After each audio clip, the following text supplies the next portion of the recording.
आज हम सीखेंगे टेंस।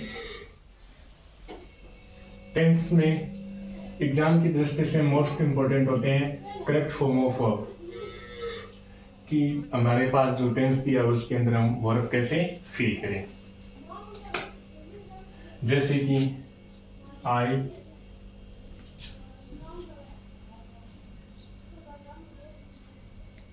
ब्रैकेट प्ले और क्रिकेट। तो इसके अंदर किस प्रकार से हम अपना जो वर्ब है वो फिल कर सकते हैं, यानी किस प्रकार से हमारी जो वाक्य वो सेंटेंस है वो करेक्ट यानी सही होगा। तो इसके अंदर आई के साथ आई प्ले क्रिकेट करें, यानी मैं क्रिकेट खेलता हूं,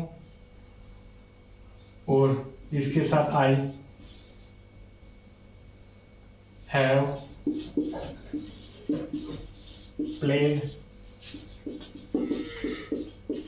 क्रिकेट, तो भी ये वाक्य क्या है, करेक्ट है। क्यों कि मैं क्रिकेट खेल चुका हूं। आई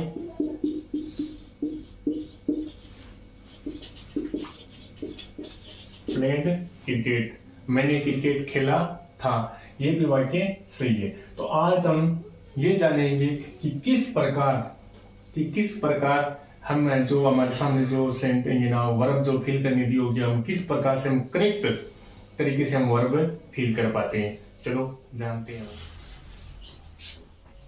तो चलो आज हम पढ़ते हैं प्रेजेंट इंडेफिनिट टेंस। तो जो प्रेजेंट इंडेफिनिट टेंस है तो हम कैसे पहचानेंगे और किस प्रकार से हम वर्ब फिल करेंगे।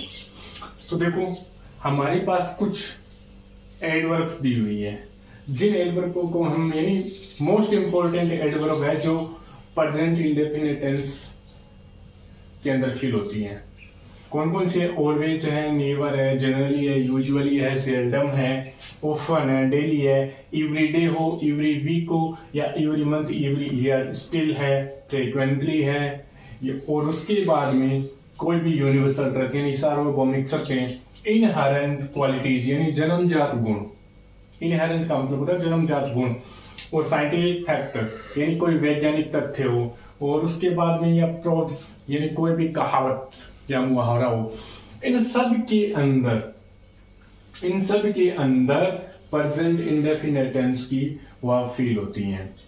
जैसे रोहन ऑलवेज ब्रैकेट में दिया get up early in the morning, early in the morning. तो ऐसा जो सेंटेंस आ गया तो हम किस प्रकार से पहचानेंगे कि प्रेजेंट इंडेफिनिट टेंस का है। क्यों कि इसके अंदर हमें दिया ऑलवेज, ऑलवेज एडवर्ब है वो कौन से टेंस की है? प्रेजेंट इंडेफिनिट टेंस की है। उसके बाद हमें पता होना चाहिए जो टेंस है उसका स्ट्रक्चर क्या है, उसका स्ट्रक्चर क्या है। तो हमारे जो माइंड में अगर स्ट्रक्चर होगा तो हम आसानी से वर्ब फिल कर पाएंगे, हमें हमारे किसी भी प्रकार की कोई कठिनाई नहीं होगी।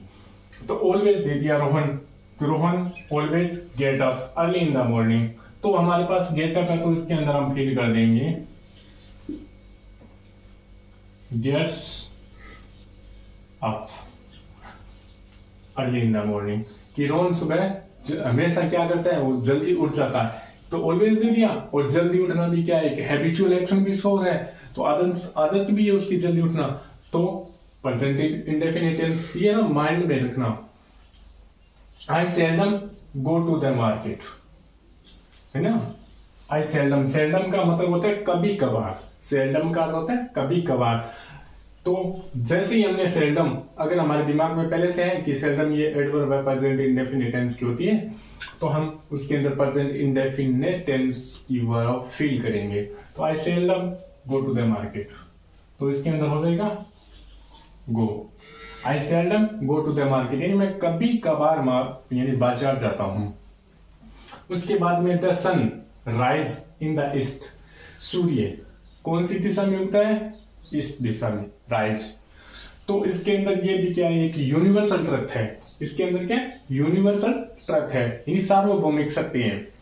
तो इसके अंदर कौन सा टेंस की वर्ब फिल होगी? Present indefinite. क्या हो जाएगा? Rises, rises, sun rises in the east. और उसके बाद में अगला है he not play daily, he not play daily. तो इसके अंदर हमें एडवर्ब क्या आ रहा है, मैन ऑफ एडवर्ब क्या आ रहा है, डेली आ रहा है। तो डेली आते ही हमारे माइंड में जस्ट आ जाएगा कि इसके अंदर भी प्रेजेंट इंडेफिनिट टेंस होगा, तो डेली आएगा। तो इसमें नॉट है, नेगेटिव है, तो नेगेटिव के साथ ही सब्जेक्ट के अनुसार अकॉर्डिंग के अनुसार हेल्पिंग वर्ब लग जाएगी। ही डज नॉट प्ले, कि वह रोजाना नहीं खेलता, यानी ही डज नॉट प्ले। उसके बाद में नेक्स्ट है सी सिंग्स वेरी वेल। सी सिंग वेरी वेल, वो क्या करती है, बहुत अच्छा गाती है ना।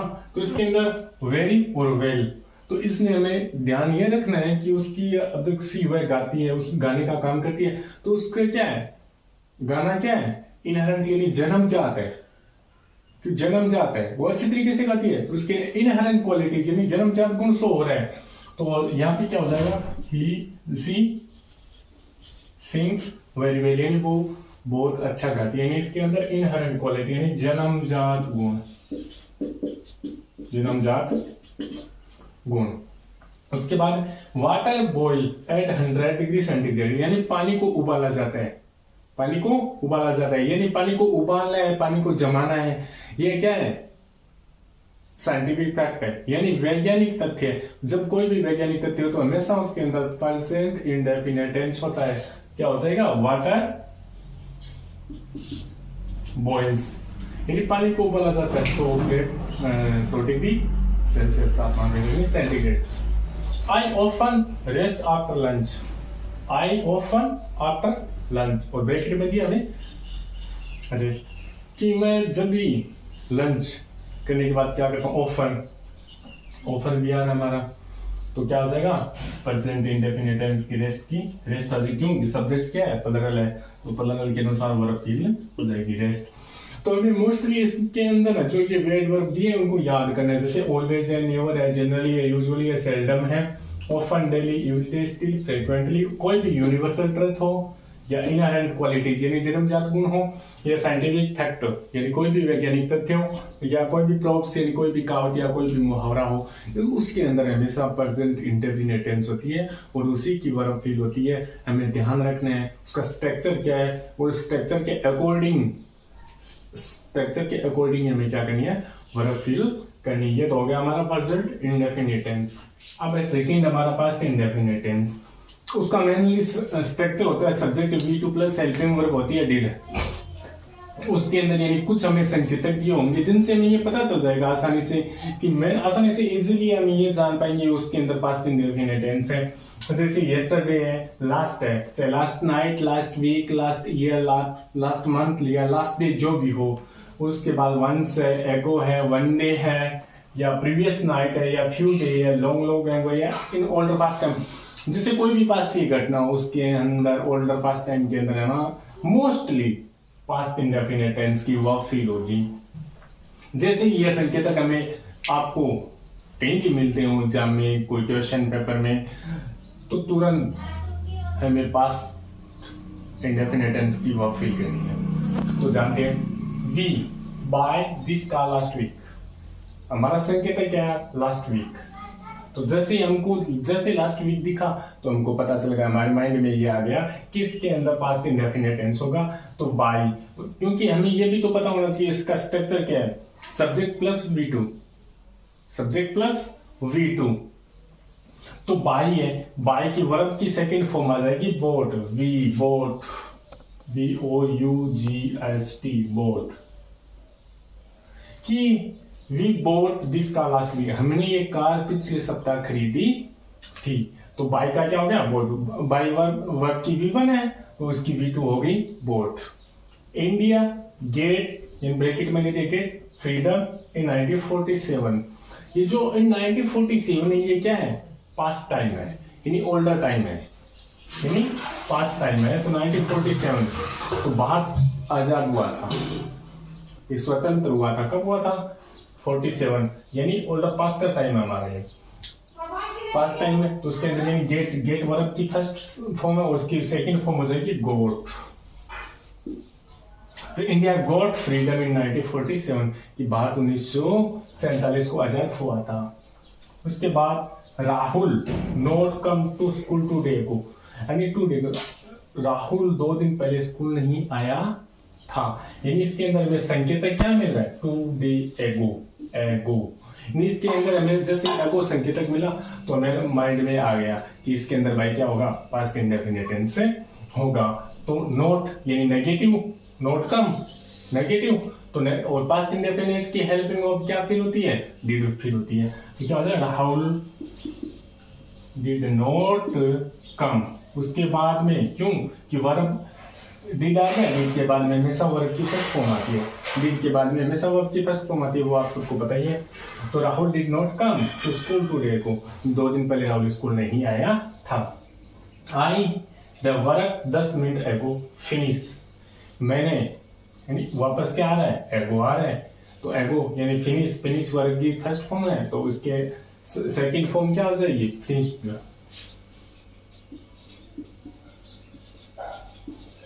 तो I finished the work 10 minute एगो, मैंने 10 मिनट पहले ही अपना काम पूरा कर लिया है, समाप्त कर लिया था।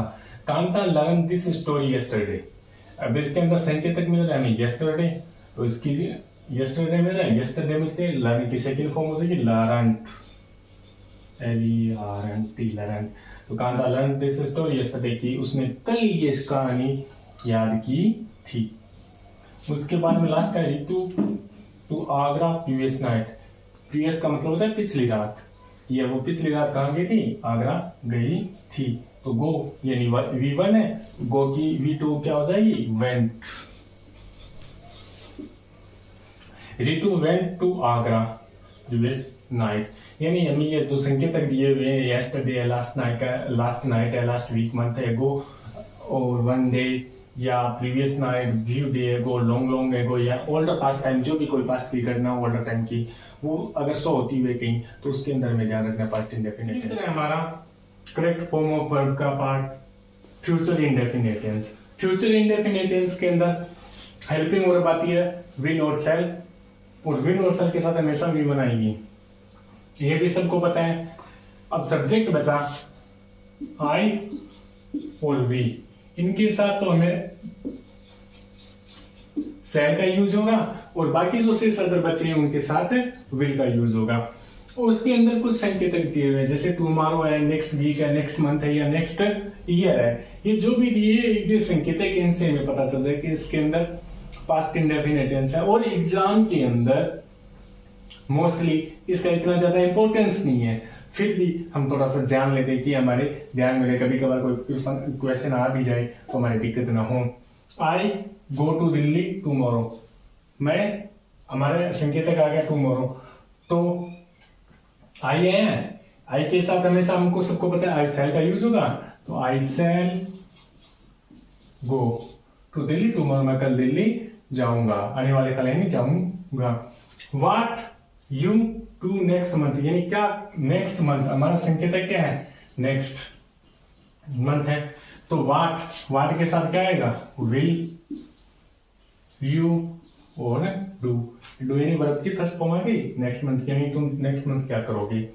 ही pay back my amount the next week, यानी जो भी मेरे पैसे है उसमें वो क्या करेगा, पे करेगा ना, बैक पे करेगा, अमाउंट जो भी राशि हो, कब करेगा, हमारा संकेतक आ गया नेक्स्ट वीक, तो he will pay, he will. हमारे पास चौथा पार्ट आता है प्रेजेंट कंटिन्यूअस टेंस का, करेक्ट फॉर्म ऑफ वर्ब का फिल करने का। चौथा पार्ट हमारे पास प्रेजेंट कंटिन्यूअस टेंस का, तो इसके अंदर कुछ हमें जो एडवर्ब्स यानी कुछ संकेतक हमें जो दिए हुए होंगे वो है नाउ है, दिस डेज है, एट दिस टाइम है, एट दिस मोमेंट है, लुक है, लिसन है, टुडे है, एट प्रेजेंट है, नाउ ए डेज है और स्टिल है। ये कुछ संकेतक हैं जो किसके हैं, प्रेजेंट कंटिन्यूअस टेंस के, जिनसे हमें पता चल जाएगा कि इसके अंदर प्रेजेंट कंटिन्यूअस टेंस की वर्ब फिल होगी। तो देखते हैं चलो किस प्रकार से। She still, weep in a room, weep in her room, तो इसके अंदर हमारे पास संकेतक आ गया, स्टिल आ गया, तो स्टिल आ गया, तो अब इसकी है जो प्रेजेंट कंटिन्यूअस टेंस है उसकी हेल्पिंग वर्ब होगी is am are plus V4 plus V4, यानी वर्ब की फोर्थ फॉर्म भी आएगी इसके साथ, यानी इज एम आर के साथ V4 आएगी। तो सी सब्जेक्ट क्या है, सिंगुलर है, तो हेल्पिंग वर्ब आ जाएगी इज स्टिल। और वीप की V1 है तो इसकी V4 हो जाएगी वीपिंग। क्या हो जाएगी, वीपिंग इन हर रूम। वह क्या कर रही है, अभी तक अपने कमरे में रो रही है। व्हाट यू दीज डेज, इन्हें संकेतक में मिल गया दीज डेज, इन्हें में संकेतक मिल गया कि दीज डेज। तो व्हाट यानी ये प्रश्नवाचक वाक्य है, व्हाट, और उसके अंदर क्या हो जाएगा, यानी तुम क्या कर रहे हो इन दिनों में, तुम क्या कर रहे हो इन दिनों में, तो आप क्या कर रहे हो इन दिनों में। तो इनका जो अब हेल्पिंग वर्ब है यू है, यू के यानी यू के अकॉर्डिंग क्या आएगी, हेल्पिंग वर्ब आर आएगी। व्हाट आर यू डू की क्या हो जाएगी, बिफोर डूइंग, क्या हो जाएगी, डूइंग दीज डेज, इन दिनों में आप क्या कर रहे हो। और उसके बाद में इस प्रकार के भी वाक्य आएंगे, look the bird fly in the sky, कि देखो आसमान में क्या कर रहे हैं, पक्षी उड़ रहे हैं। यानी ये हमें सोच समझ के अपने दिमाग से करने होंगे कुछ, यानी इस प्रकार के भी वाक्य आते हैं जो हमें सोच कर करने पड़ते हैं, अपने माइंड से करने पड़ेंगे उनको सॉल्व। तो देखो लुक्स का मतलब अरे देखो, the birds fly in the sky, in the sky, the bird is flying in the sky. Don't talk, the baby sleep. यानी कुछ साधारण से वाक्य भी होते हैं जिनके अंदर क्या होती है, V4 होती है, प्रेजेंट टेंस की वर्ब फील होती है। देखो डोंट टॉक, अरे बात मत करो, बेबी यानी बच्चा क्या कर रहा है, सो रहा है।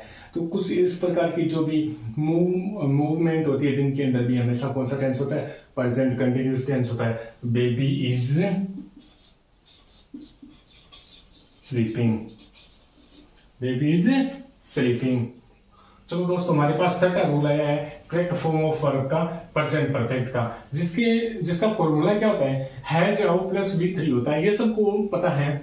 और उसके अंदर जो एडवर्ब्स दी हुई होती है वो है ऑलरेडी, एग्जिस्ट है, रिसेंटली, येट है या सो फार है, कि जो एडवर्ब है उनसे हमें ये पता चल जाएगा कोई भी सेंटेंस के अंदर ये जो एडवर्ब दी हुई है मोस्टली उनके अंदर कौन सा टेंस होगा, प्रेजेंट परफेक्ट टेंस की वर्ब फील होगी। जैसे सी जस्ट टू स्कूल, वर्ब तो दी थी हमारे पास गो, लेकिन उसके अंदर हमारे जो एडवर्ब दी है वो क्या दे दी है, जस्ट दे दी है। तो अब हमें ये भी पता होना चाहिए हैज का प्रयोग किनके साथ होता है और हैव का प्रयोग किनके साथ होता है। हैव का प्लुरल नंबर के साथ तो हैव का प्रयोग होता है और सिंगुलर नंबर के साथ हमेशा हैज का प्रयोग होता है। जैसे ही सी क्या है, सिंगुलर नंबर है, सी क्या है, सिंगुलर नंबर है, तो सी हैज। और हमें क्या पता चला किसके अंदर प्रेजेंट परफेक्ट है, क्योंकि एडवर्ब क्या दे रखी है, जस्ट दे रखी है। तो गो हो जाएगी, गो V1 है तो गो की V3 हो जाएगी गोन,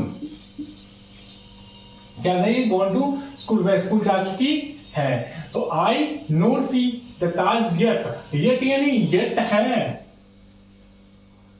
येट का प्रयोग मोस्टली क्या होता है, नेगेटिव सेंटेंस के लिए होता है। किनके लिए होता है, नेगेटिव सेंटेंस के, कोई भी नकारात्मक भाव यानी प्रेजेंट करना है उसके लिए येट का प्रयोग होता है, वो भी किसके अंदर, प्रेजेंट परफेक्ट टेंस के अंदर होता है।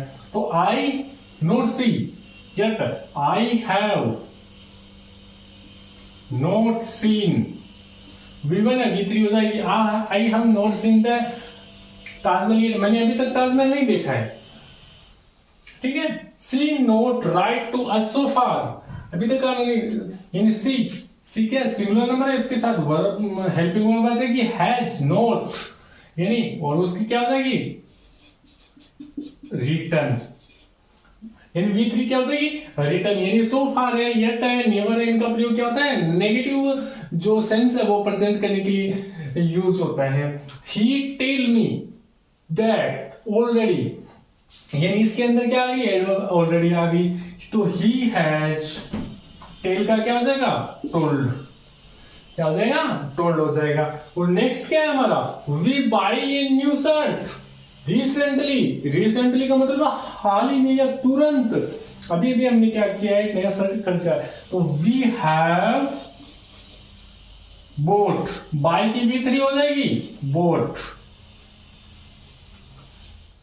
तो इस प्रकार से हमें जो एडवर्ब्स है उनको याद करनी है और एकदम इजीली अगर टेंस हम आसानी से जान पाएंगे ना, तो जो आगे की जो ग्रामर है ना वो हम करेक्ट कर पाएंगे। का पास्ट परफेक्ट टेंस, इसकी जो हेल्पिंग वर्ब होते हैं ना वो हेड प्लस V3 होती है, ये तो आप सबको पता है। और उसके अंदर जो हमें मेन मोस्टली हमें किन से पता चलेगा, इस टेंस के अंदर बिफोर और आफ्टर दिए हुए होंगे। जैसे the patient die before the doctor arrive, यानी इसका अंदर बिफोर आफ्टर का रूल होता है। अगर वाक्य के अंदर बिफोर आ जाए तो बिफोर से पहले क्या फील होगा, बिफोर से प्लस पहले हैड प्लस वर्ब की थर्ड फॉर्म होगी। अगर आफ्टर आ जाए तो आफ्टर से पहले V2 होगी, सॉरी V2 यूज होगी। तो द पेशेंट डाइड बिफोर आ गया, ये ना एडवर्ब ऑफ ऑनर, यानी बिफोर आ गया। द डॉक्टर अराइव्ड, यानी V2 है, तो द पेशेंट और had died। इसी तरह से एक सेंटेंस हो, my mother Khalistan was my shirt after I had gone to school। My mother was my child after I had gone to school। अगर जैसे बिफोर आ जाए तो बिफोर से पहले एड प्लस वर्ब की थर्ड फॉर्म करनी है, और कोई सेंटेंस के अंदर आफ्टर आ जाए तो आफ्टर से पहले हमेशा V2 यूज होगी। जैसे ये my mother was my child after I had gone to school, तो क्या हो जाएगी, माई मदर washed, क्या हो जाएगी, washed my shirt after I had gone to school.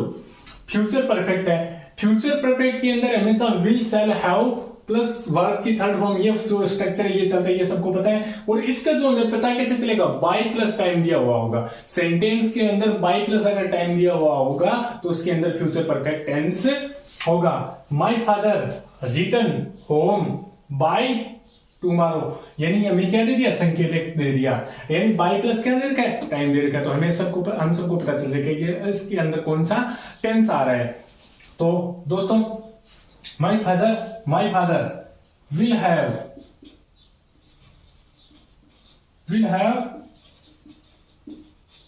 Returned home by tomorrow, यानी मेरे पिता कल घर आ चुके होंगे। तो इस प्रकार से हमें ये वर्ब फिल